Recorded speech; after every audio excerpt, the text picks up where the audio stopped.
garderai jusqu'au 14e jour de ce mois, et toute l'assemblée d'Israël l'immolera entre les deux soirs. On prendra de son sang et on en mettra sur les deux poteaux et sur le linteau de la porte des maisons où on le mangera.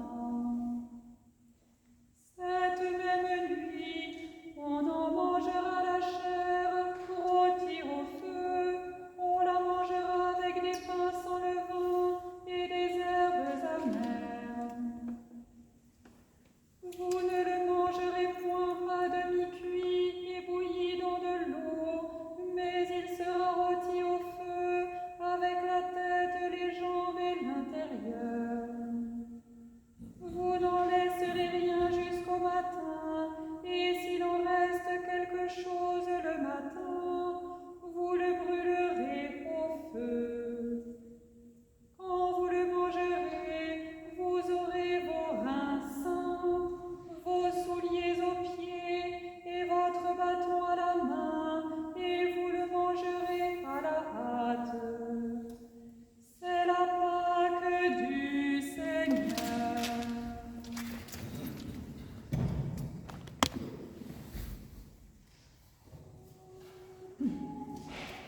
Et nous enlevez nos vêtements, et me vêtus de couvre, ils ont posé sur ma tête une couronne d'épines. Ils ont mis entre mes mains vos os, afin que je les brise comme le vase du potier. Mon dos, je l'ai offert au cou, je n'ai pas détourné mon visage des crachats. Ils ont mis entre mes mains vos os, afin que je les brise comme le vase du potier.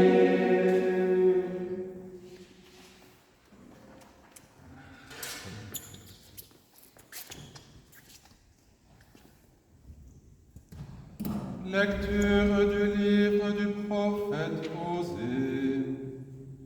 Quand ils seront dans la détresse, ils auront recours à moi. Venez, retournons au Seigneur. Il a frappé, mais il nous guérira. Il rendra la vie dans 2 jours. Le 3e, il ressuscitera et nous vivrons devant lui. Connaissons, cherchons à connaître le Seigneur, sa venue est aussi certaine que celle de l'aurore. Il viendra pour nous comme la pluie du printemps qui arrose la terre. Que te ferai-je, Ephraïm? Que te ferai-je, Judas? Votre piété est comme la nuée du matin, comme la rosée qui se dissipe. C'est pourquoi je les frapperai par les prophètes, je les tuerai par les paroles de ma bouche, et mes jugements éclateront comme la lumière. Car je veux la miséricorde et non les sacrifices, la connaissance de Dieu plus que les holocaustes.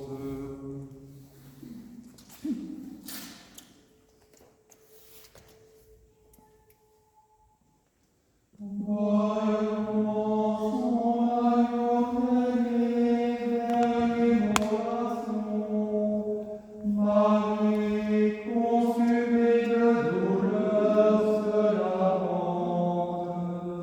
Où es-tu,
Lecture du livre du prophète Isaïe. Voici mon serviteur prospérera, il montera, il s'élèvera bien haut. De même qu'il a été pour plusieurs un sujet d'effroi, tant son visage était défiguré, tant son aspect différait de celui des fils de l'homme. De même il sera pour beaucoup de peuples un sujet de joie.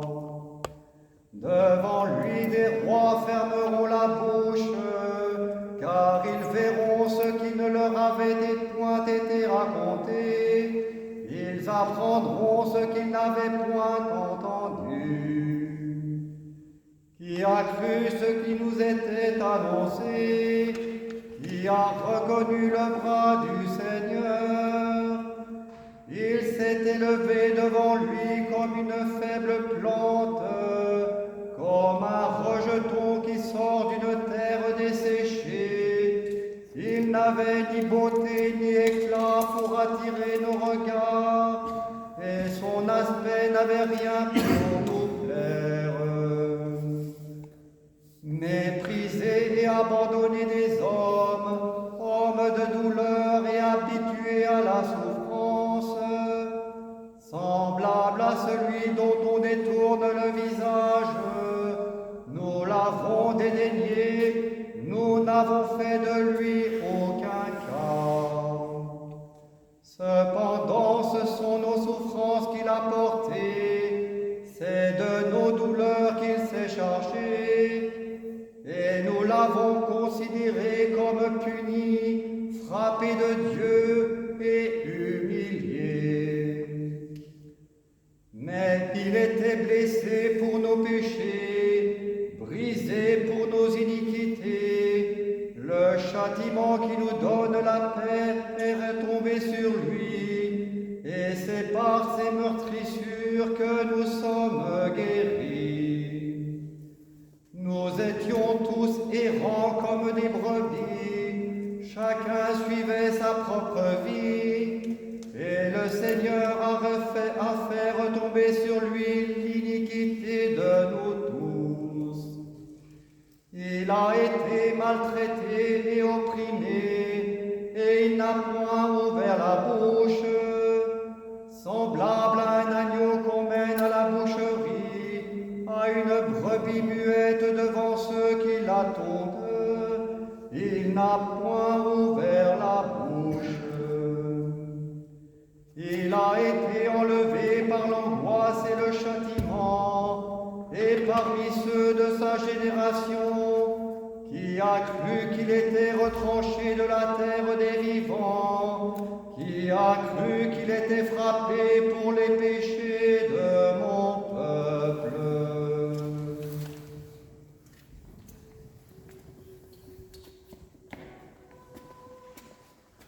La crainte et le tremblement tombèrent sur la terration, voyant son Dieu sur la croix. Mais tu empêches la terre d'engloutir celui que crucifiait. Les pierres se fondirent de douleur, voyant pendu leur Créateur. Mais tu empêches la terre d'engloutir celui que crucifiait. Lecture de la première épître du bienheureux apôtre Paul aux Corinthiens. Frères, Paul, appelé à être apôtre de Jésus-Christ par la volonté de Dieu, et le frère Sosthène, à l'église de Dieu qui est à Corinthe, à ceux qui ont été sanctifiés en Jésus-Christ, saints par vocation, et à tous ceux qui invoquent en quelque lieu que ce soit le nom du Seigneur Jésus-Christ, leur Seigneur et le nôtre. Que la grâce et la paix vous soient données de la part de Dieu notre Père et du Seigneur Jésus-Christ. Je rends à mon Dieu de continuelles actions de grâce à votre sujet, pour la grâce de Dieu qui vous a été accordée en Jésus-Christ. Car en lui vous avez été comblés de toutes les richesses qui concernent la parole et la connaissance, le témoignage du Christ ayant été solidement établi parmi vous, de sorte qu'il ne vous manque aucun don dans l'attente où vous êtes de la manifestation de notre Seigneur Jésus-Christ. Il vous affermira jusqu'à la fin, pour que vous soyez irréprochables au jour de notre Seigneur Jésus-Christ. Dieu est fidèle, lui qui vous a rappelé à la communion de son Fils, Jésus-Christ notre Seigneur. Je vous exhorte, frères, par le nom de notre Seigneur Jésus-Christ, à tenir tous un même langage et à ne point avoir de division parmi vous, mais à être parfaitement unis dans un même esprit et dans un même sentiment. Car mes frères, j'ai appris à votre sujet par les gens de Chloé qu'il y a des rivalités au milieu de vous. Je veux dire que chacun de vous parle ainsi. Moi je suis de Paul, et moi d'Apollos, et moi de Képhas, et moi de Christ. Le Christ est-il divisé? Paul a-t-il été crucifié pour vous? Ou est-ce au nom de Paul que vous avez été baptisés? Je rends grâce à Dieu de ce que je n'ai baptisé aucun de vous, excepté Crispus et Gaius, afin que personne ne dise que vous avez été baptisés en mon nom. J'ai encore baptisé la famille de Stéphanas. Du reste que je sache, je n'ai baptisé personne d'autre. Ce n'est pas pour baptiser que le Christ m'a envoyé, mais pour annoncer l'Évangile, et cela sans la sagesse du langage, afin que la croix du Christ ne soit pas rendue vaine. Car la prédication de la croix est une folie pour ceux qui périssent, mais pour nous qui sommes sauvés, elle est la puissance de Dieu.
mirent à l'accuser, disant: Nous avons trouvé cet homme, excitant notre nation à la révolte, empêchant de payer le tribut à César, et se disant lui-même Christ roi. Pilate rentra dans le prétoire, appela Jésus et lui dit: Es-tu le roi des Juifs?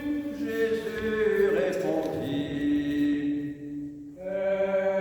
Est-ce toi que lui dis cela, ou d'autres te l'ont-ils dit de moi? Pilate répondit: Moi suis-je juif?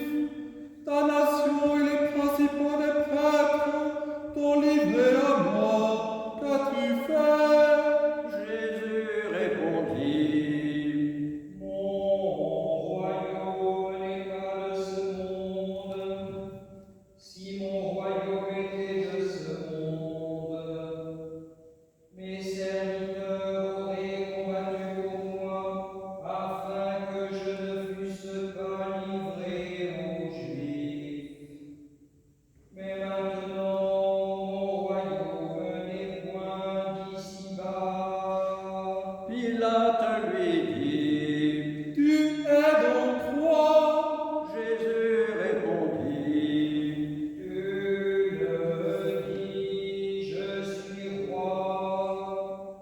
Je suis né et suis venu dans le monde pour rendre témoignage à la vérité.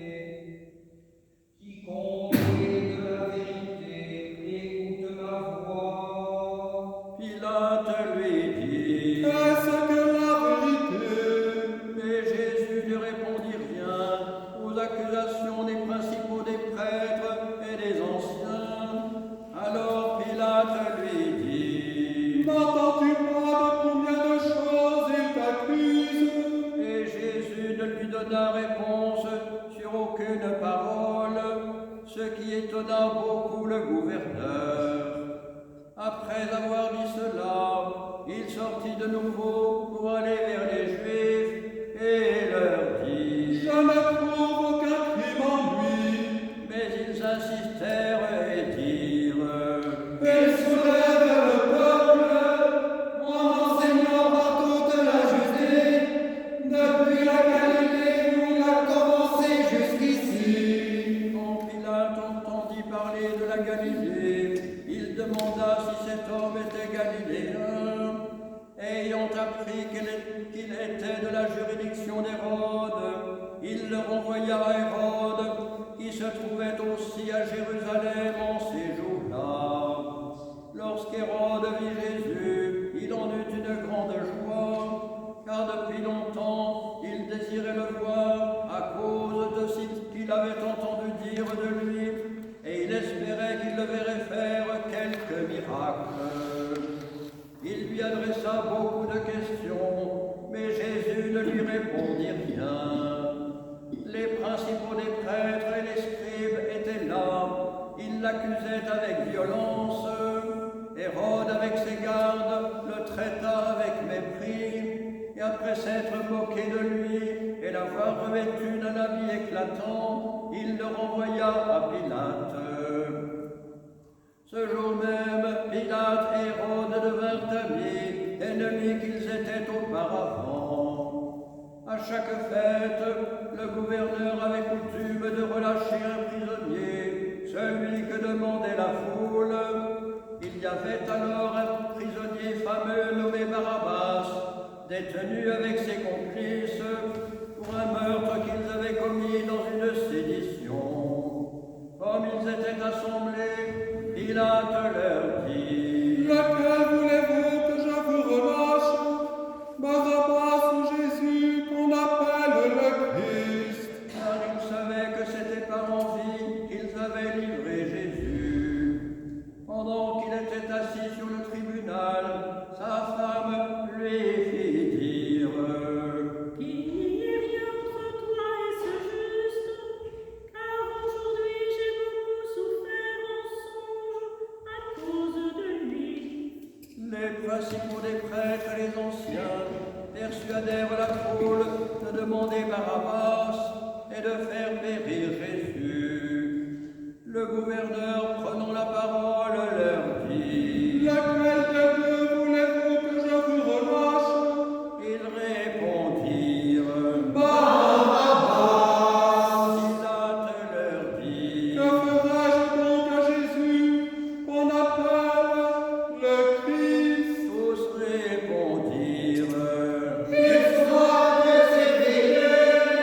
Le gouverneur dit: Mais quel mal a-t-il fait? Et ils crièrent encore plus fort: Qu'il soit crucifié.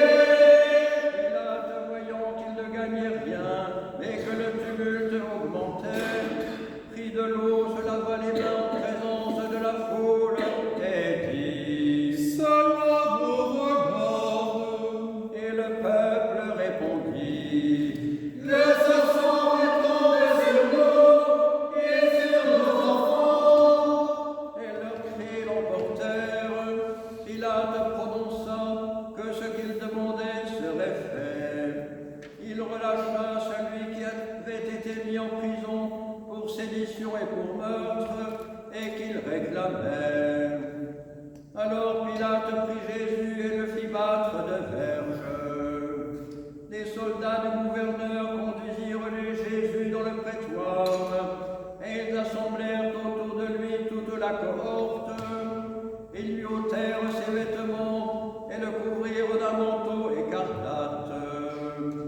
Ils tressèrent une couronne d'épines qu'ils posèrent sur sa tête, et lui mirent un roseau dans la main droite.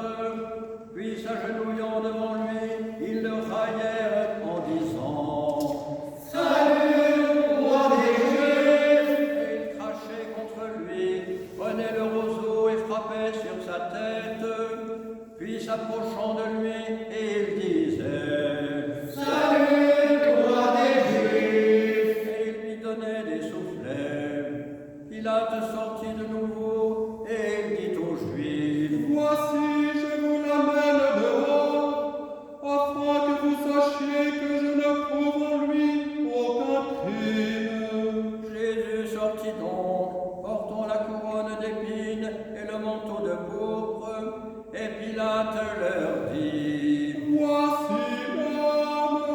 Alors les principaux des prêtres et les huissiers le virent, ils s'écrièrent: Crucifie, crucifie. Pilate leur dit: Prenez-le vous-même et crucifiez-le, car moi je ne trouve pas de crime en lui. Les Juifs lui répondirent: Nous avons une loi, et selon cette loi, il doit mourir, parce qu'il s'est fait fils de Dieu. Quand Pilate entendit cette parole, sa frayeur augmenta. Il rentra dans le prétoire et il dit à Jésus: D'où es-tu? Mais Jésus ne lui donna point de réponse. Pilate lui dit: Est-ce à moi que tu ne parles pas? Ne sais-tu pas que j'ai le pouvoir de te crucifier et que j'ai le pouvoir de te relâcher? Jésus répondit: Tu n'aurais sur moi aucun pouvoir s'il ne t'avait été donné d'en haut. C'est pourquoi celui qui me livre à toi commet un plus grand péché. Dès ce moment, Pilate cherchait à le relâcher, mais les Juifs criaient: Si tu le relâches, tu n'es pas l'ami de César. Quiconque se fait roi se déclare contre César. Pilate, ayant entendu ces paroles, amena Jésus dehors, et il s'assit sur le tribunal, au lieu appelé le pavé, et en hébreu Gabbatha. C'était la préparation de Pâques, et environ la 6e heure. Pilate dit aux Juifs: Voici votre roi. Mais ils s'écriaient: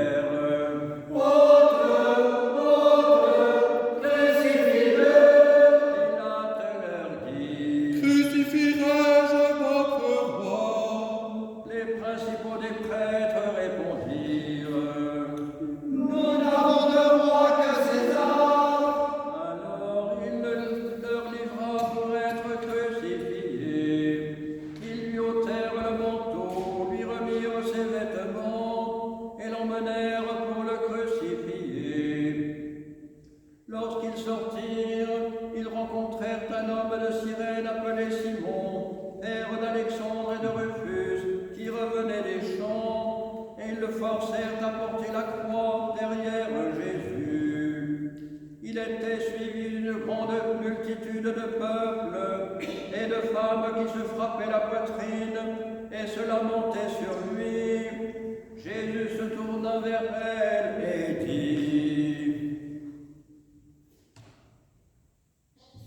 Filles de Jérusalem, ne pleurez pas sur moi, mais pleurez sur vous et sur vos enfants. Car voici, des jours viendront où l'on dira: heureuses les stériles, heureuses les entrailles qui n'ont point enfanté, et les mamelles qui n'ont point allaité. Alors ils se mettront à dire aux montagnes: tombez sur nous, et aux collines, couvrez-nous. Car si l'on fait ces choses au bois sec, qu'arrivera-t-il au bois vert? On conduisit en même temps deux malfaiteurs qui devaient être mis à mort avec Jésus. Jésus, portant sa croix, arriva au lieu du crâne, qui se nomme en hébreu Golgotha. Ils lui donnèrent à boire du vin mêlé de fiel, mais quand il l'eut goûté, il ne voulut pas boire. C'était la 3e heure quand ils le crucifièrent. Ils crucifièrent avec lui 2 brigands, l'un à sa droite, l'autre à sa gauche. Ainsi fut accompli ce que dit l'Écriture: il a été mis au nombre des malfaiteurs. Jésus dit: Père, pardonne-leur, car ils ne savent pas ce qu'ils font. Pilate fit une inscription qu'il plaça sur la croix et qui était ainsi conçue: Jésus de Nazareth, roi des Juifs. Beaucoup de Juifs lurent cette inscription parce que le lieu où Jésus fut crucifié était près de la ville. Elle était en hébreu, en grec et en latin. Les principaux des prêtres des Juifs dirent à Pilate: N'est-il pas roi des Juifs? Mais écrit qu'il a dit: je suis roi des Juifs. Pilate répondit: Ce que j'ai écrit, je l'ai écrit. Les soldats, après avoir crucifié Jésus, prirent ses vêtements et ils en firent 4 parts, une part pour chaque soldat. Ils prirent aussi sa tunique qui était sans couture, d'un seul tissu depuis le haut jusqu'en bas, et ils dirent entre eux: Ne la déchirons pas, mais tirons au sort à qui elle le sera. Cela arriva afin que s'accomplisse cette parole de l'Écriture. Ils se sont partagés mes vêtements et ils ont tiré au sort ma tunique. Voilà ce que firent les soldats. Puis ils s'assirent et les regardèrent. Les passants l'injuriaient, secouaient la tête en disant: Et toi qui détruis le temple et qui le rebâtis en 3 jours, sauve-toi toi-même. Si tu es le Fils de Dieu, descends de la croix. Les principaux des prêtres, avec les scribes et les anciens, se moquaient aussi de lui et disaient: Il a sauvé les autres,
la terre.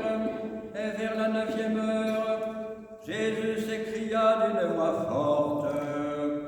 Eli,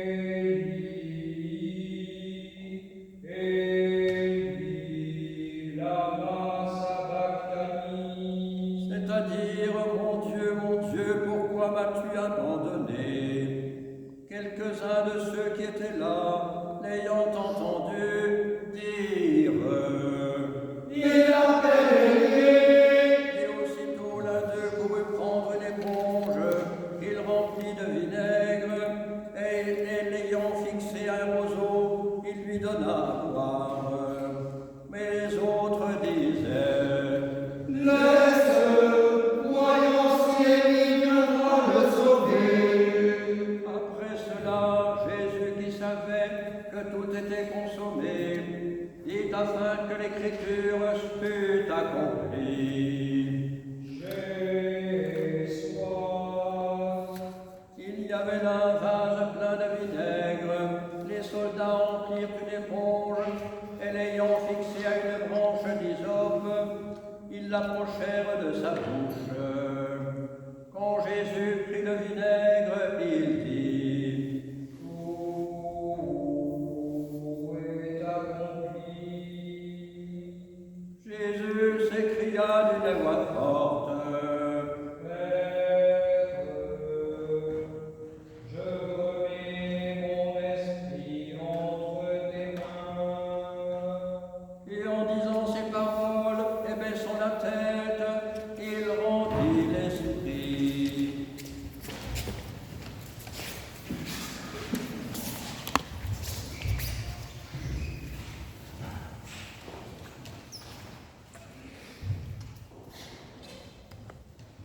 Et voici le voile du temple se déchirant en deux, depuis le haut jusqu'en bas, la terre trembla, les rochers se fendirent, les sépultures s'ouvrirent, et plusieurs corps des saints qui étaient morts ressuscitèrent. Étant sortis des sépulcres, après la résurrection de Jésus, ils entrèrent dans la ville sainte et apparurent un grand nombre de personnes.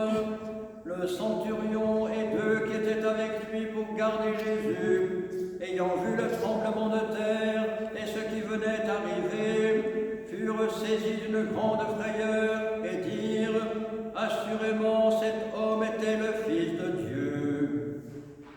Il y avait là plusieurs femmes qui regardaient de loin, qui avaient accompagné Jésus depuis la Galilée pour le servir. Parmi elles était Marie de Magdala, Marie mère de Jacques le mineur et de Joseph, et Salomé la mère de Zébédée.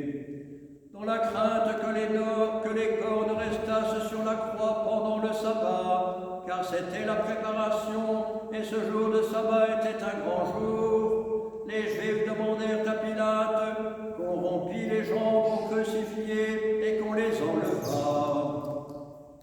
Les soldats vinrent donc et ils rompirent les jambes au premier, puis à l'autre, qui avait été crucifié avec lui.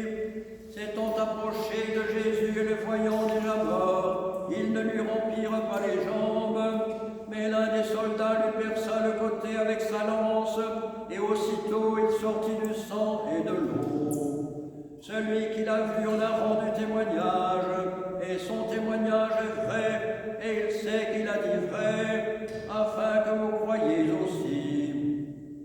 Ces choses sont arrivées afin que l'écriture fût accomplie, aucun de ces os ne sera brisé. Et ailleurs, l'écriture dit encore, ils verront celui qu'ils ont percé.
Que Dieu nous soit